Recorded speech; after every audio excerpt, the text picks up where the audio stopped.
नमस्कार दर्शकों, आप सभी का इस रिपोर्ट में स्वागत है। और दर्शकों, आपको बता दें कि फरीदाबाद के तिगांव विधानसभा क्षेत्र के अंतर्गत आने वाले रिवाजपुर में जो कूड़ा डंपिंग स्टेशन बनाया जाना है उस पर जो धरने पर बैठे हुए ग्रामीणों को करीब 58 दिन हो चुके हैं और उनकी अभी तक सुनवाई नहीं हुई है। इसी बात को लेकर आज आपको बता दें कि रिवाजपुर कूड़ा घर का समाधान ना करने की वजह से 25 जून को होने वाली जो बीजेपी की गौरवशाली भारत यात्रा का है उसका विरोध किया जा रहा है। इसको लेकर अंदर एक प्रेस वार्ता चल रही है अरावली के गोल्फ क्लब के अंदर, और यहाँ पर पत्रकारों को संबोधित कर रहे हैं सेफ फरीदाबाद के अध्यक्ष हैं पारस भारद्वाज, और रिवाजपुर के गांव के लोग भी हैं। आइए अंदर चलते हैं और अंदर जाकर देखते हैं कि आखिरकार प्रेस वार्ता में संबोधित करते हुए पारस भारद्वाज और रिवाजपुर के जो महिलाएं हैं और पुरुष हैं वो क्या कह रहे हैं और किस तरह से आगामी 25 तारीख को बीजेपी की जो यात्रा है उसका, यानी कि गौरवशाली यात्रा जो है उसका किस तरह से विरोध किया जाएगा।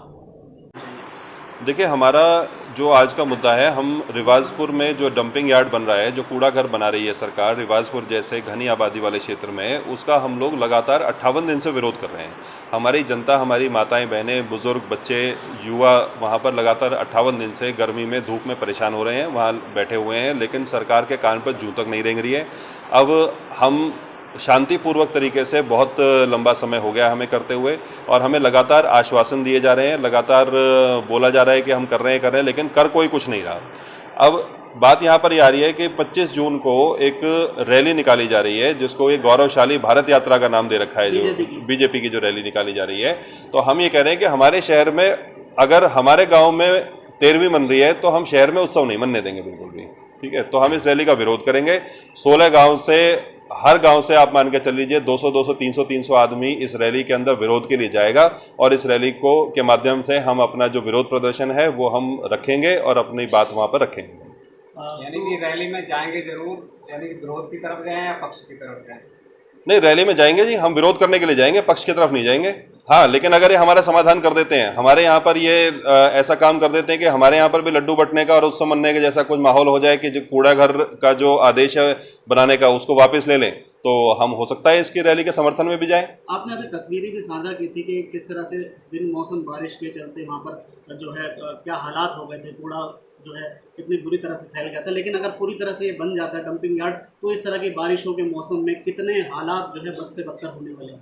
देखिए, ये तो है ही, ये तो नस्ल और फसल की लड़ाई है, हमारी जल जंगल और ज़मीन की लड़ाई है। और इस लड़ाई में हम लोग पूरे 16 गांव के जो लोग हैं वो एक साथ मिलकर वहाँ पर लड़ाई कर रहे हैं। सरकार का हम शांतिपूर्वक तरीके से बात कर रहे हैं सरकार से, और लेकिन जो सरकार है वो, उनको शायद हो सकता है कि उग्र तरीका ही समझ में आता है, उनको शांतिपूर्वक समझ में नहीं आती बात। 25 तारीख को किस तरह से जो आपका, देखिए 25 तारीख को हम लोग ट्रैक्टर ट्रॉलियों से जाएंगे, हम लोग अपनी गाड़ियों से जाएंगे, काले झंडे दिखाएंगे और अपने बैनर और अपनी डिमांड जो है वो वहाँ पर रैली में रखेंगे। उसका जब देखेंगे, हमें तो एक कैंडल मार्च करने भी नहीं जाने देते। हमारे तो कैंडल मार्च जब करते हैं तो उसमें ही ये लोग गांव में इतनी पुलिस फोर्स लगा देते हैं। वैसे देखा जाए तो वहाँ पे अरावली, वहाँ यमुना किनारे से ही पीने का पानी आता है, पूरे शहर में पानी आता है, और वहाँ पर यार्ड बनने से पूरा पानी विषैला हो जाएगा। तो क्या ये देश पिलाना चाहते हैं देश? देखिए जी, ये तो बिल्कुल इनके मन में यही ऐसा लग रहा है कि भाई शायद इनके मन में ये है कि भाई यहाँ के जनता को कैसे मारा जाए, किस तरीके से इस जनता को कैंसर दे दिया जाए। विकास तो देने से रहे, कैंसर देने का जो काम है वो ये सरकार कर रही है। हम इसीलिए बार बार चेता रहे हैं, ये कोई हमारी निजी लड़ाई नहीं है, कोई हमारी निजी ज़मीनों की लड़ाई नहीं है कि कोई मेरी व्यक्तिगत ज़मीन के ऊपर ये कुछ कर रहे हैं। ये लड़ाई तो पूरे के पूरे समाज की है, पूरे क्षेत्र की है, पूरे शहर की लड़ाई है। ददसिया से जो रेनीवेल के जो ट्यूबवेल्स हैं वहाँ से पूरा शहर पानी पीता है। आप लोगों के यहाँ पर भी जो पानी आता है वो ददसिया के रेनीवेल से पानी आता है। अगर एक दिन ददसिया की पाइपलाइन में कोई दिक्कत आती है तो आप लोगों के घरों पर पानी नहीं आता, टैंकर से पानी मंगवाना पड़ता है। और जो ददसिया के जो रेनीवेल्स हैं वो इस कूड़े घर पे जहां पे ये लोग बना रहे हैं उससे मात्र 1.5 किलोमीटर की दूरी पर है। एरियल डिस्टेंस की मैं बात करूं तो 1-1.25 किलोमीटर की दूरी पर है। तो ऐसी जगह पर कूड़ा घर बनाना, घनी आबादी के क्षेत्र में कूड़ा घर बनाना, वहां पर कॉलेज है, कल को आपके बच्चे मान लीजिए किसी कॉलेज में जाते हैं, जीडी गोविंद का स्कूल में एडमिशन लेते हैं, तो वहां कूड़े घर से होकर गुजरना पड़ेगा उन लोगों को। वैसे देखा जाए जी, क्या नाम है? मेरा नाम माला चौहान, मैं रिवाजपुर से हूँ।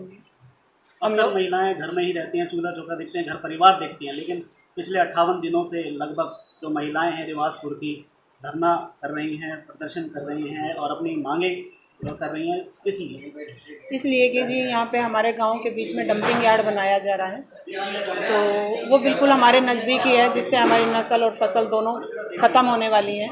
तो उसके विरोध में हमारी महिलाएं वहाँ पे बैठी हुई हैं, महिलाएं, पुरुष, बच्चे सभी बैठे हुए हैं।